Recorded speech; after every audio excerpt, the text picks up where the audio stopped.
नमस्कार। आज हम भारतीय नृत्य कला की शानदार दुनिया में गोता लगाने वाले हैं। ये एक ऐसा टॉपिक है जो आईएएस परीक्षा के आर्ट एंड कल्चर सिलेबस के लिए आप जानते हैं बहुत ही ज़्यादा ज़रूरी है। तो चलिए इसे पूरी तरह से एग्जाम के नज़रिए से समझने की कोशिश करते हैं।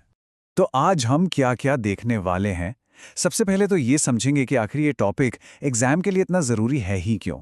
फिर हम भारत की दो महान नृत्य परंपराओं यानी शास्त्रीय और लोक को समझेंगे, उनके मूल विषयों को जानेंगे और हाँ, आखिर में सबसे ज़रूरी बातें दोहराएंगे जो एग्जाम में काम आएंगी। तो चलिए शुरू करते हैं।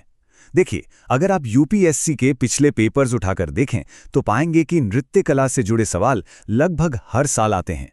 कभी कुचिपुड़ी पर तो कभी भरतनाट्यम या सत्रिया पर सीधे सीधे सवाल पूछे गए हैं। तो ये बात तो साफ है कि इस टॉपिक पर हमारी पकड़ मजबूत होनी ही चाहिए। तो सबसे पहले हमें इस एक बुनियादी सवाल का जवाब ढूंढना होगा कि आखिर इन शास्त्रीय और लोक नृत्यों में, मतलब क्लासिकल और फोक डांस में, सबसे बड़ा फर्क क्या है।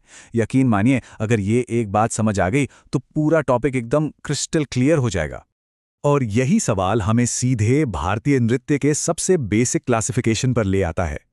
मोटे तौर पर भारत की जो नृत्य कला है उसे दो बड़ी परंपराओं में बांटा जा सकता है। तो सबसे बड़ा और सबसे अहम फर्क है इनकी उत्पत्ति, यानी इनका ओरिजिन। शास्त्रीय नृत्य की जड़ें जुड़ी हैं नाट्य शास्त्र जैसे प्राचीन ग्रंथ से, जिसमें इनके नियम, कायदे कानून सब लिखे हुए हैं।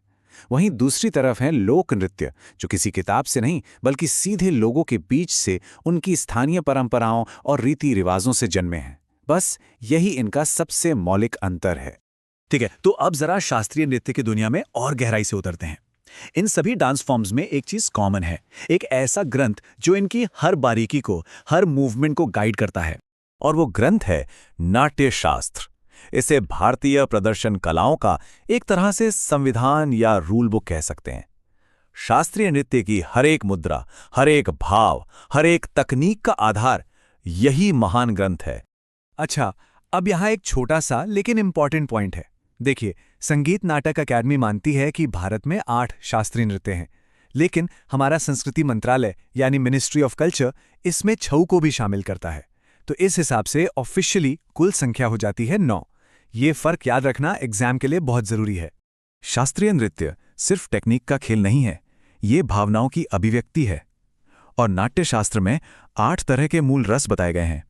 रस मतलब वो इमोशनल फ्लेवर जो एक डांसर अपनी परफॉर्मेंस से ऑडियंस तक पहुंचाता है, चाहे वो प्रेम का श्रृंगार रस हो या फिर गुस्से का रौद्र रस। अब देखिए, ये जो स्लाइड है ना, ये प्रीलिम्स के लिए आप समझिए कि एक गोल्ड माइन है। कौन सा डांस किस राज्य का है, इस पर मैच द फॉलोइंग वाले सवाल बहुत कॉमन है।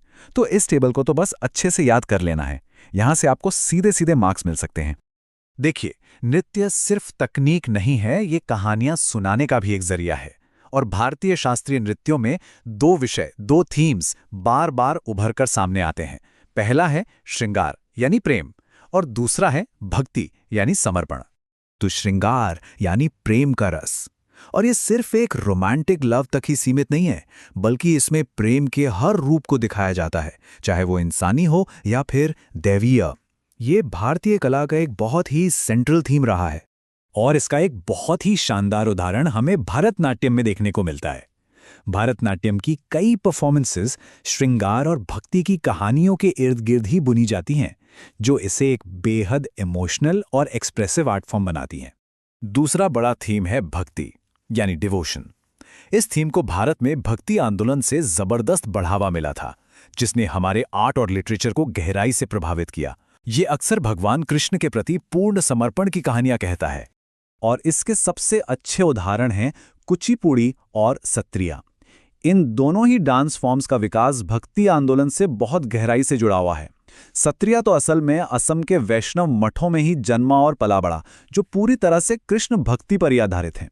तो ये तो हुई नियमों में बंधे शास्त्रीय नृत्यों की बात। चलिए अब रुख करते हैं लोक नृत्यों की उस जिंदा दिल और रंग बिरंगी दुनिया की तरफ। ये वो नृत्य हैं जो सीधे लोगों के दिलों की धड़कन से निकलते हैं। लोक नृत्य की सबसे खास बात यह है कि वो किसी सख्त नियम से नहीं बंधे होते। ये स्पॉन्टेनियस होते हैं, जश्न मनाने का एक तरीका है। ये सीधे सीधे उस समुदाय की संस्कृति, उनके त्योहारों, उनकी खुशियों को दिखाते हैं, जैसे फसल कटना, शादियां होना या किसी बच्चे का जन्म। चलिए फटाफट कुछ उदाहरण देखते हैं। गुजरात, चलिए वहां नवरात्रि में हर तरफ गरबा और डांडिया रास की धूम होती है। एक अलग ही ऊर्जा और उत्सव का माहौल होता है। अब चलते हैं पंजाब। यहाँ की फसल और खुशहाली का जश्न मनाते हैं भांगड़ा और गिद्दा की जोशीली धुनों पर। इनकी एनर्जी तो बस देखते ही बनती है ना? और फिर राजस्थान की रंगीली धरती, जहाँ घूमर का ग्रेस और कालबेलिया का अनोखा अंदाज उस क्षेत्र की गहरी सांस्कृतिक पहचान को दुनिया के सामने रखते हैं। हर डांस की अपनी एक अलग कहानी है। ठीक है, तो अब समय है कि हमने अब तक जो कुछ भी कवर किया है उसे जल्दी से समेट लें। चलिए, एग्जाम के लिए जो सबसे ज़रूरी बातें हैं उन पर एक बार फिर से नज़र डालते हैं, ताकि वो दिमाग में एकदम सेट हो जाएं। तो ये स्लाइड शास्त्रीय और लोक नृत्य के बीच के सारे फर्क को एक जगह ले आती है। उनकी उत्पत्ति, उनका उद्देश्य, उनके कलाकार और उनकी थीम। ये 4 पॉइंट्स आपको एग्जाम में किसी भी तरह के तुलना वाले सवाल का जवाब देने के लिए एक बहुत ही सॉलिड स्ट्रक्चर देंगे। और अब आखिर में एक सवाल जो आपको मेंस परीक्षा के लिए सोचने पर मजबूर करेगा। आज के इस तेजी से बदलते मॉडर्न होते भारत में हमारी ये सदियों पुरानी कलाएं अपनी पहचान और अपनी रेलेवेंस कैसे बचाए हुए हैं? ये सिर्फ फैक्ट्स याद रखने का सवाल नहीं है, बल्कि हमारी संस्कृति की गहरी समझ का सवाल है। इस पर जरूर सोचिएगा।